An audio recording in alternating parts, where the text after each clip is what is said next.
Do you have something you want to say? Do you want to read your sign? We need oversight committee.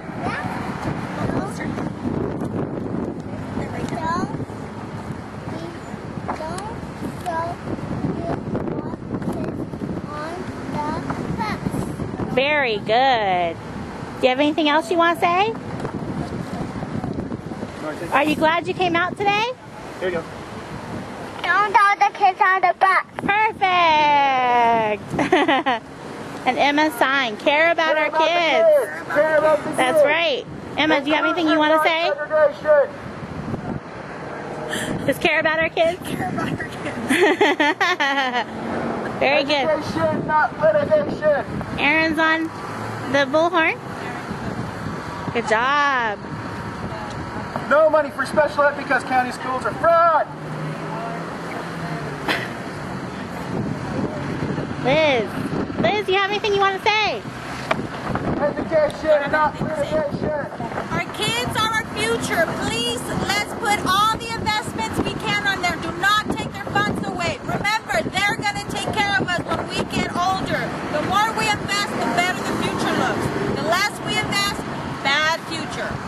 That's right. Do you have anything you want to say?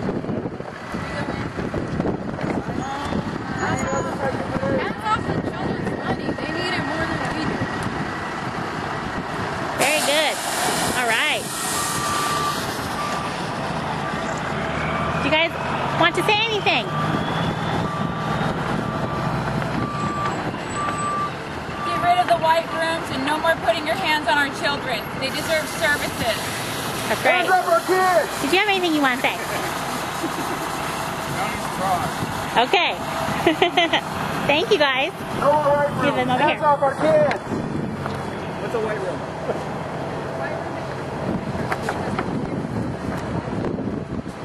Do you guys have anything you want to say? Just have me film you? Okay. Do you have anything you want me to, do you want to say anything in the camera? It's okay. It's okay? All right. Huh? ¿En español? Sure, en español. No more white room. Let's get them. They know what they're Educación doing. especial requiere que todos los recursos sean aplicados a los niños. Vivimos en un mundo más competitivo cada vez y ellos siempre están en desventaja con el resto de la comunidad. Ojalá que las personas que dirigen piensen en esos niños que requieren más apoyo para salir adelante. No les estamos ofreciendo los recursos apropiados a ellos para estar económicamente activos en un futuro. Necesitan una vida de calidad y nuestras autoridades solamente piensan en llevarse las bolsas llenas el día que se retiren. Okay. Would you like to say anything? No? Okay. Thank you. Laura, would you like to say anything? Inclusion, not segregation. No isolation. We want transparency. We want accountability. We need to be heard. This needs to stop. We need to, when the state is counting cutting every single program, we need to know what programs, why those programs are not being supported, if they're effective programs for our children. So we just want to know what's going on. That's it. That's right. Thank you. That I got about a month ago, not even a month ago, on a system called the Khan Academy. How many of you know what that is? Khan Academy, K-H-A-N. 1, 2, 3, 4. I'm amazed at how many people I run into that don't know anything about it as I did a month ago. And I wanted to bring it to your attention because it fits in with what we do. Right now I'm working on 2 cases with Carter High School myself with kids that have trouble. I also tutor children that neighbors have who don't speak a word of English. And those children need help in a big way. Because I think they eventually, if they don't get help, among others, not just these particular ethnic group of people, are going to be the dropouts of the future. And so what I think solution is this thing that I'm going to talk to you about. I'd like for you to write down, if you don't know what this is, I'd like for you to write down the 11th of March, the 60 Minutes program. I think maybe most of you watch it. It'll lay it out for you in a beautiful way. This man Khan is a genius. He's from India, where his people were. And I'll tell you how good he is. The system that he has for tutoring was used by Bill Gates for his kids. And then Bill Gates made sure he got $15 million, a lot of it from Bill Gates' foundation, to go into a nonprofit and expand it. So how many lessons does he tutor on? How many subjects? 3,000. Now, a lot of countries other than our country, India, China, you know, they learn English, and they have like something like 48 million hits a day on that program. To give you some idea what the value is. So what does it do? The man, he invented the 60-minute thing is going to explain very well to you what it does. They have about 30 schools right now in Northern California, around Palo Alto, where the brain trusts are, that use this in order to teach the kids in a different way than we now know. And as you know, the teacher gets up and gives a lesson, and by necessity, it's one size fits all. That's just the way it works. It's not going to be geared to every kid. The schools they now have, based on Khan's program, each kid has a computer. And what the teacher does, goes around and helps those that are having some problems. The kid also has access to this program at home or at a library if they don't have a computer. And it works beautifully. And the thing that's beautiful about it is he sits down and he explains to you, let's take this, you go to math, you go to geometry, and he explains to you what an angle is. And he draws pictures in lines. So it's visual and it's audio. You hear it both ways. And so they interviewed some kids as to how this works, and their kids would not have made it without this kind of tutoring. Now, who would be against it? The teacher union has not been so far because they are only concerned that the teacher is trained to teach in this manner, because it doesn't reduce teachers. And it costs money because you have to buy computers for each kid in the classroom. And the program evaluates itself, and the teacher can look at it and see how each child is doing. And if it's a red mark, you know, that's you got to go to that child and work a little harder with that child. And if it's orange, you need some help, and that's what the teacher does. And think about it. You know, can we use this? Who's going to be against it? I imagine the book publisher is going to be, because there are no books involved. There are no textbooks, because they're not necessary.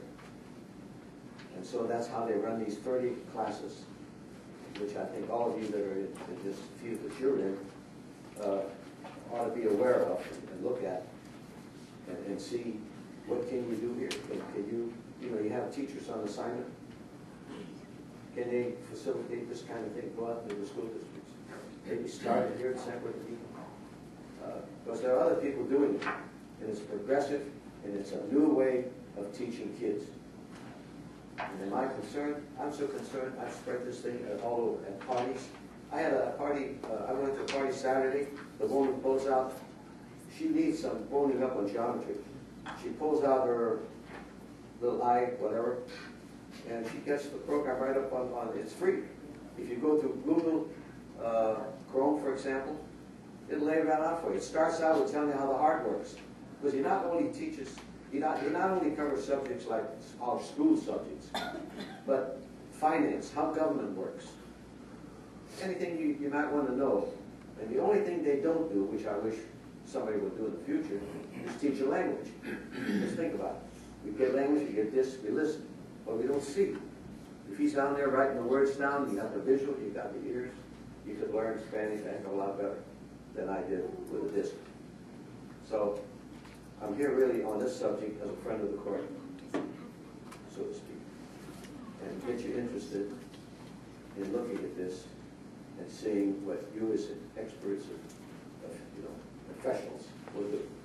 Now, enough to write down what I said. 11th of March, you can bring down through your computer, you know, you can lay it out what 60 Minutes said. And it lays out pretty much everything I said in a lot better way. And then go right into the program. Now, you did that. All right? Yes. You're familiar with it. Anybody else? I mean, I know you don't usually discuss with people who come up here and talk. But does it sound interesting to anybody? Yeah. Yeah. So all I'm saying is please look at it.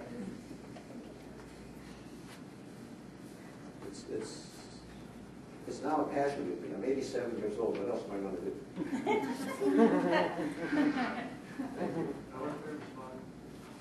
All right. Well, I was going to recommend, I know you're busy, but I think you should also do a presentation at some of the local school districts. Like tomorrow night, the San Diego has a school. Yeah, in fact, I've been asked by a person that works at Rialto High School with parents, and she wants me to talk to the parents. Now, I'm hoping there are some people back here who are listening to this and saying, I'm going to look that up. And all you need to put into the computer, if you're not going to look at the 60-minute program, is the word K-H-A-N. You don't even need to put Academy down. And Google will pop it right up, starting out with telling you how the heart works. And it's amazing. You're going to be amazed at what you can get for free through this technology that I don't think we've even tapped to our extent. Anyway, thanks for listening. Thank you. And I'm hoping that you with your power followed up. I forgot to read the information on matters brought by citizens, and I will go over that at this point. For Board Policy 114, addressing the board, any member of the public may address the board on an agenda item before or during the board's consideration of the item. And 2, on any matter not on the agenda that is within the subject matter jurisdiction of the board at the time provided on the agenda for matters brought by citizens, provided the person submits a registration card to address the board. And I also point out that it's not a time for debate. The board may respond, but certainly it's not required to respond. They may say something later on in the meeting at a time when the board members gives them the chance to bring comments. And I would ask that we keep our time down. If I have no objection from the majority of board members, I would like to hold our time at the mic to 3 minutes. That's all right with everybody. Okay. Now, what's our board policy? Board policy is that we can set a time limit. Okay. See, Christy Renee Sepulveda Burchett.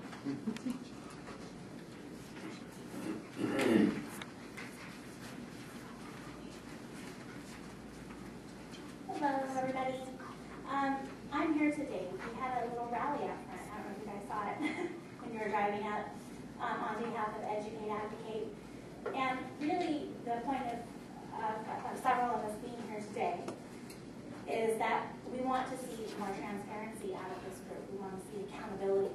And what I mean is, for instance, why it is that the Kids in Care contract was terminated.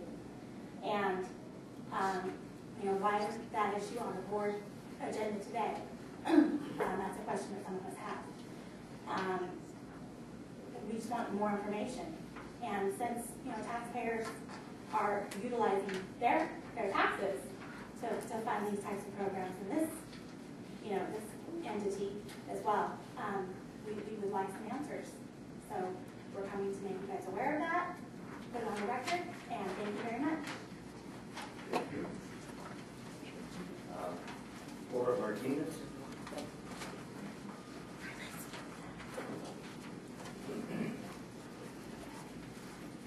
Good afternoon, and you're going to have to forgive me, I'm not a really big public speaker, so you're going to see my face dug in this paper. My name is Laura Martinez, and I am here on behalf of the Ella Proud Latino Coalition. We are here today to demand transparency for our taxpaying community. As taxpayers, we want to know what is going on with the administration of our kids' educational funds.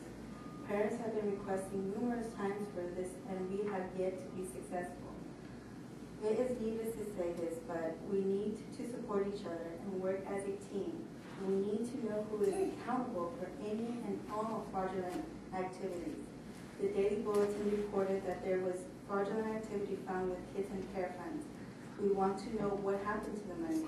We need to be heard, and we want an audit to be done to show the taxpaying community what is going on. Thank you for your time. Doreen Ramsey.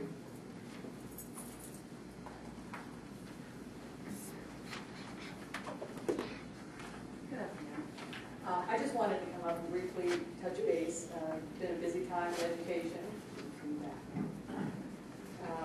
And in terms of the county and county teachers, I want to again just make sure the board understands that how much we appreciate the county's management of the reduction in force process and giving out pink slips.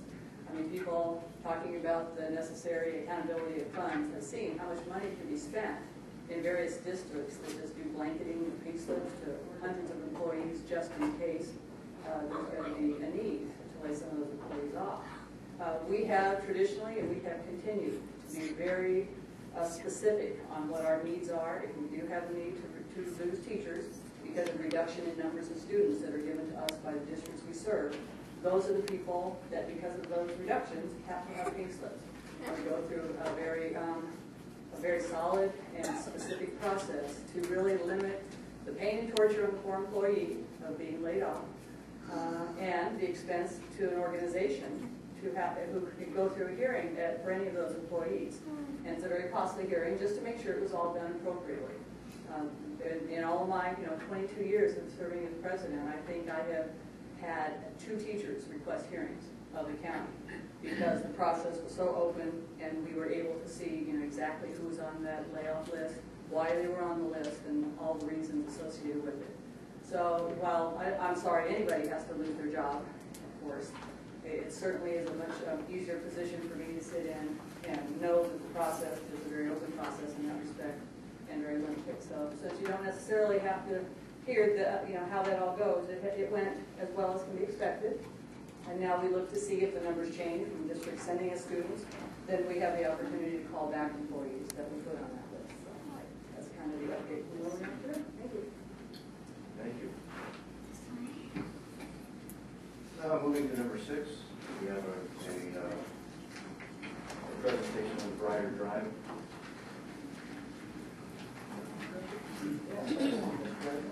Thomas, wait a minute, do we get to speak, or did you? Everyone who turned in a card has been given. I didn't know I was supposed to. Can I speak? I'm afraid not. The time is past now. It's very serious. Pardon? Very serious. I believe the time is up. We're past it. Moving on to the next slide. Well, I think the opportunity to speak for 3 minutes. Please. Tell them where you came down from. I came all the way down from Hesperia in regards to restraints in the schools. Please give me my 3 minutes. Never fill out a card. Can you give me a card? Let's go ahead with the presentation on the right now. Thank you, Mr. President. A few months ago, the board announced an update for our redevelopment plan in terms of the facility at Briar. The board is aware the governor did eliminate all the redevelopment agencies in the state of California. Those redevelopment agencies, of which we have 26 in San Diego County, now will be taken over by successful agencies. So the commitments and obligations of those RDAs are still in place for the life of those commitments. As the board is aware, those commitments we have RDAs are being used to fund the fire facility. Today we have Chris Cox, our Director of Business Support, to give the board an update and overview of where we're at. I'm going to turn it over to Chris, and you should have a PowerPoint come down here.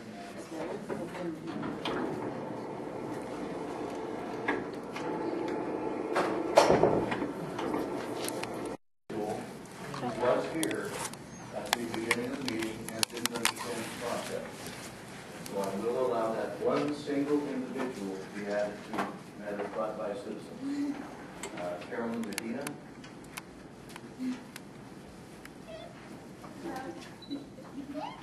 I'm here on behalf of my son and other children in special ed. My son has autism, and in your school districts, you have special ed restraints and seclusion that are occurring.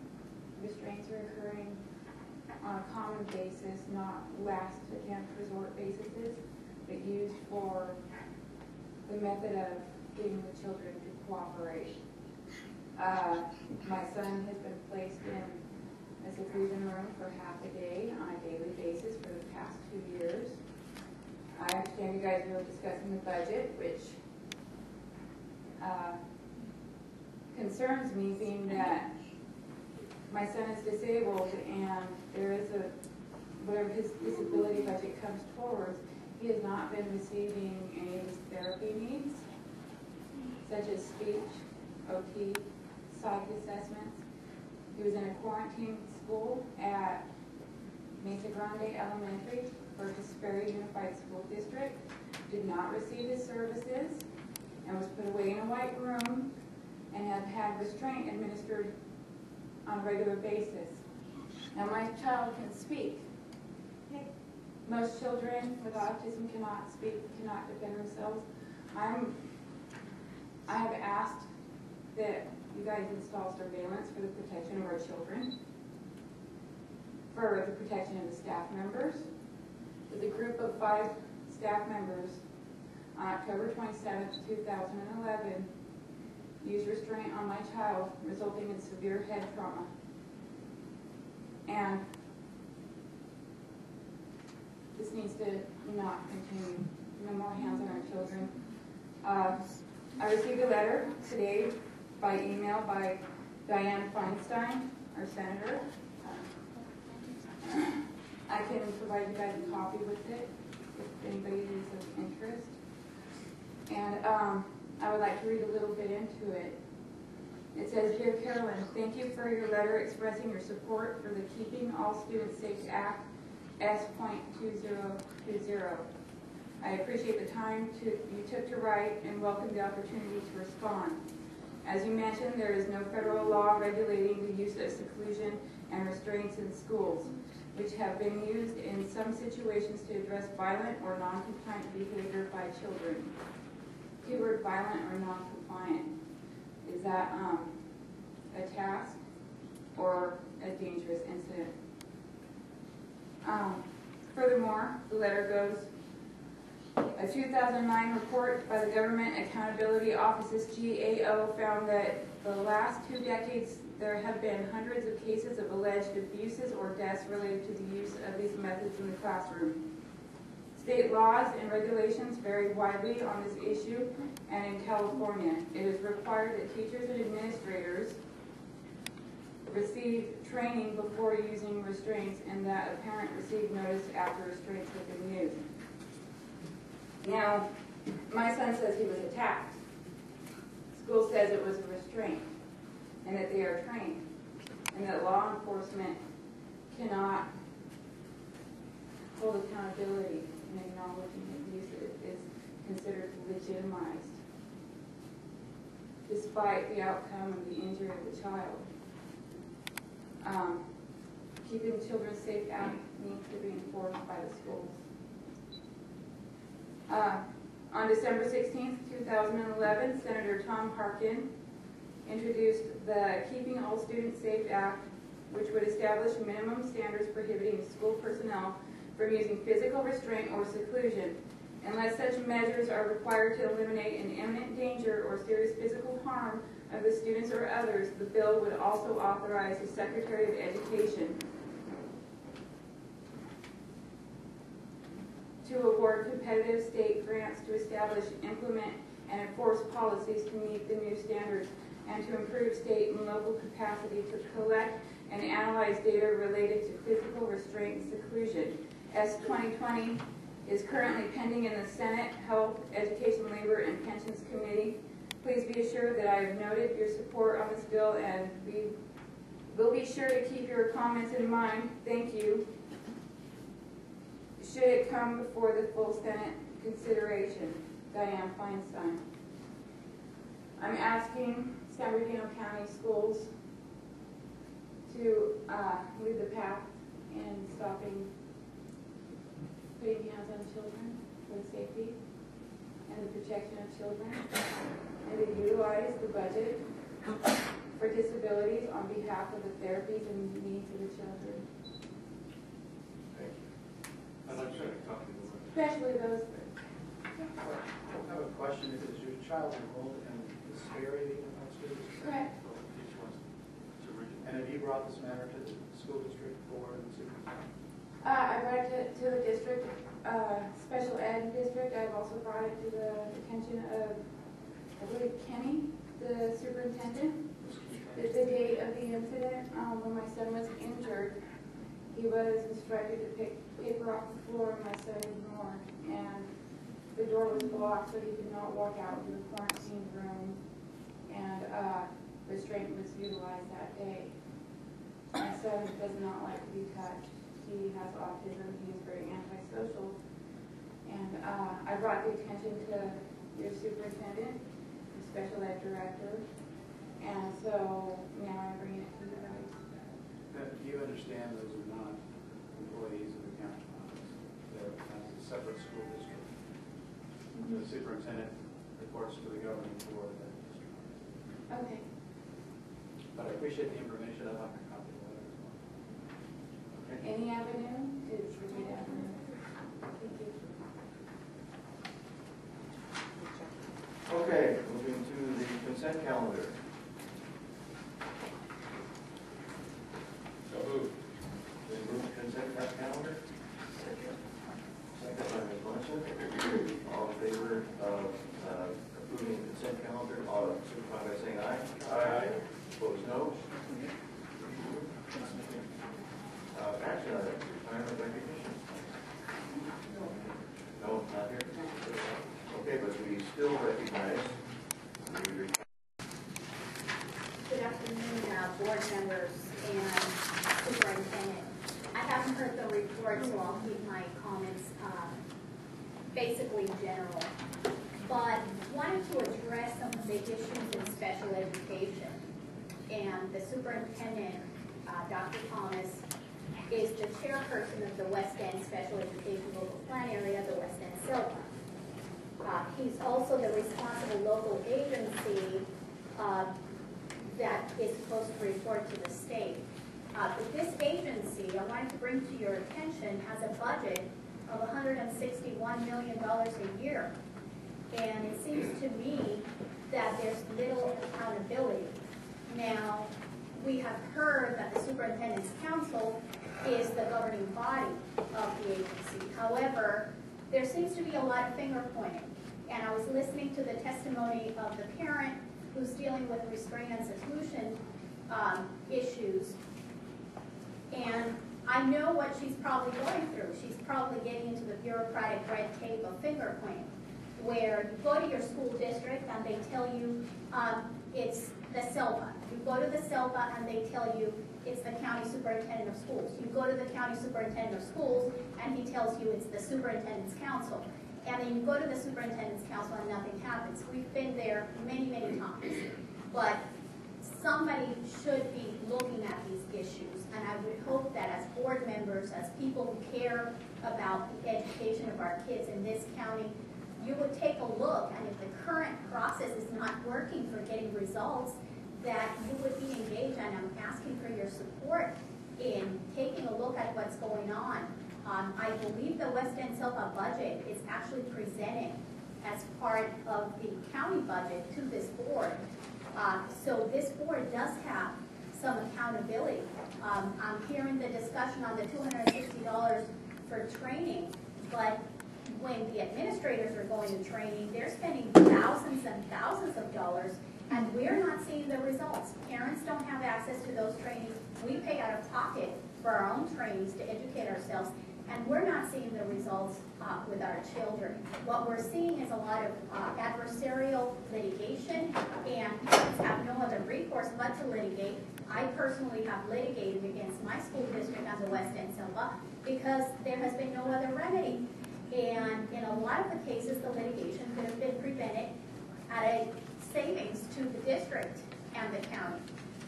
To give you my own personal example, I am currently in the 9th Circuit District Court.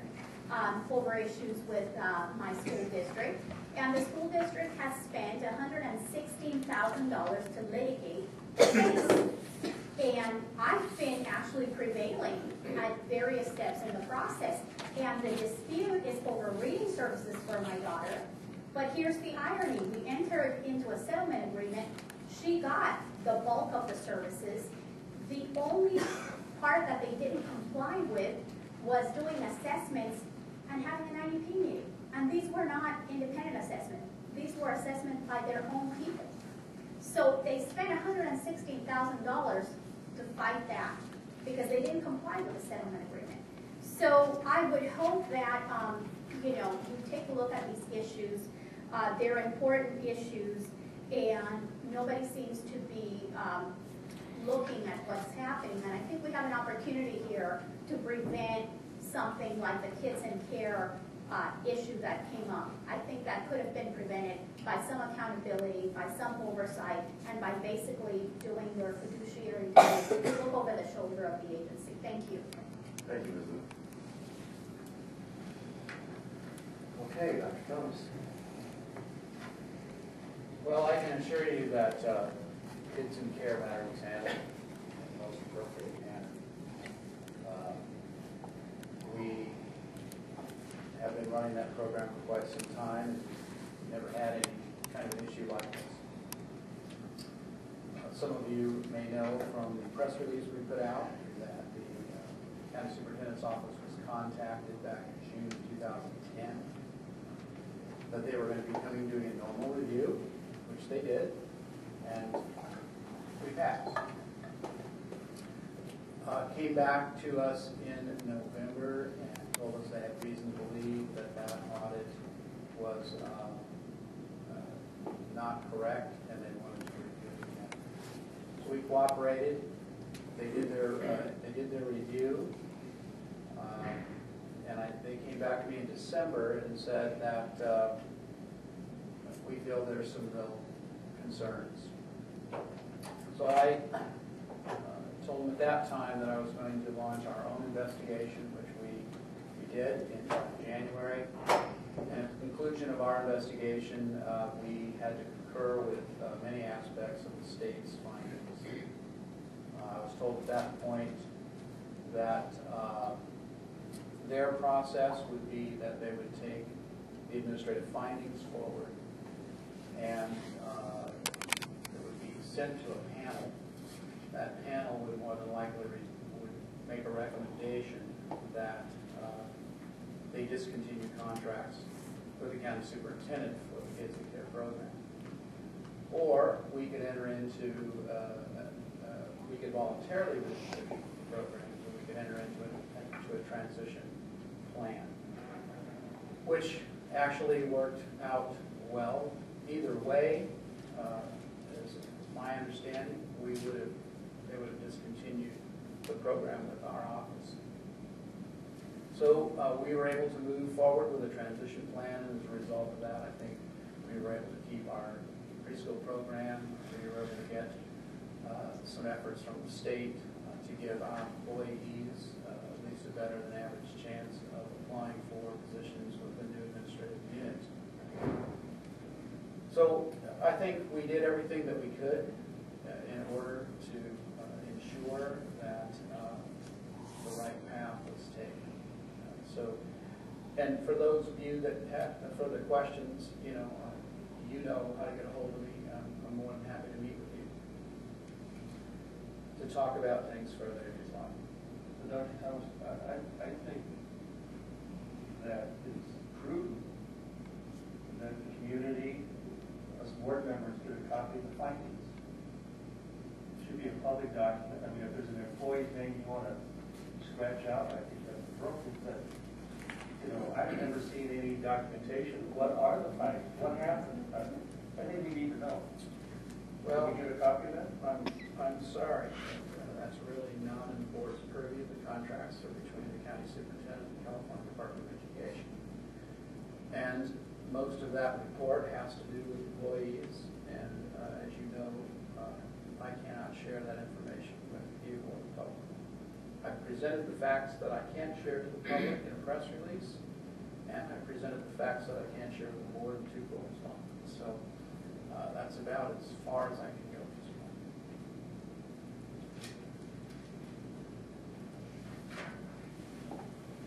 point. Okay, now my report, in addition, we had some really very good news here.